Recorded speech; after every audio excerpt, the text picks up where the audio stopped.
Welcome to the Band Gym, guys. I want to take you through 2 ways that you can contrast kettlebell swing. Now, I'm a big fan of kettlebell swings. I like them, especially as a person that's getting a little bit older but really wants to train their hip explosiveness. I like swings. However, I also like to go ahead and add bands to it so I get that variable resistance so I can go ahead and create even more of a power training effect. There's 2 ways that you can go ahead and train with bands and kettlebells when doing your swings. I want to take you through the 2 options so that you understand them and then give you my recommendation in regards to which one I think is more effective and why.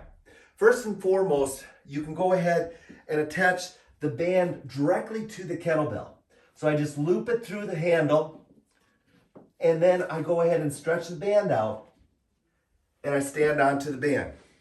From there, I'm going to go ahead and pick the kettlebell up. It's hooked onto my feet, and I can go ahead and do kettlebell swings where the band is attached to the kettlebell.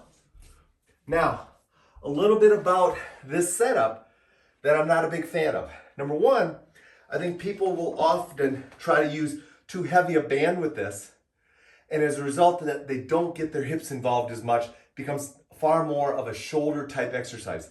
Number 2, as they spread their feet out, they overstretch the band between the feet. They dig the band into the ground. They end up tearing or damaging their band. And lastly, because the resistance is now on the distal aspect of the movement. In this case, the band is attached to the kettlebell. Kettlebell is in my hands, and I'm swinging the kettlebell. The resistance is very much in the distal aspect of the movement, which is going to place a great deal more pressure on your shoulder stabilizers and not challenge your hips to be as actively involved as you'd want them to be. Guys, the goal of the kettlebell swing is to engage your hips, not your shoulders. The swinging motion should be a free-flowing motion and not feel like it's overloading your shoulders.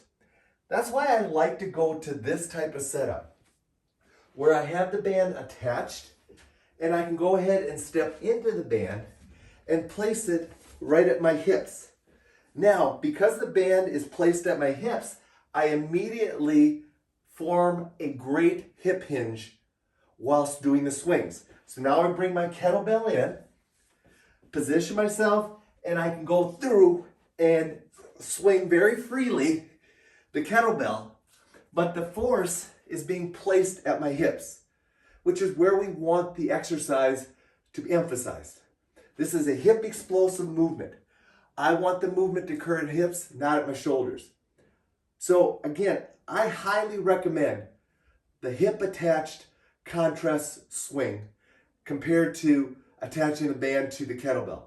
Granted, you need a contact or an attachment point, I get that, but there's so many ways that you can attach your band up. You can attach to a heavy dumbbell, you can attach it to a door frame, you can attach it to, obviously, the bar like I have it. I think there's several ways that you can go ahead and find attachment points so that you can do attached kettlebell swings versus attachment free. Hopefully that helps you out and give you a better idea of how to go ahead and contrast your bands into your kettlebell swings. I hope you found the video to be helpful, helping you get your kettlebell swings a little bit more effective. That said, if you did, please make sure you like the video. Please make sure you subscribe to my YouTube channel. And as always, make sure you let your comments at the bottom of the video. I always enjoy hearing how you guys are doing at getting better with bands.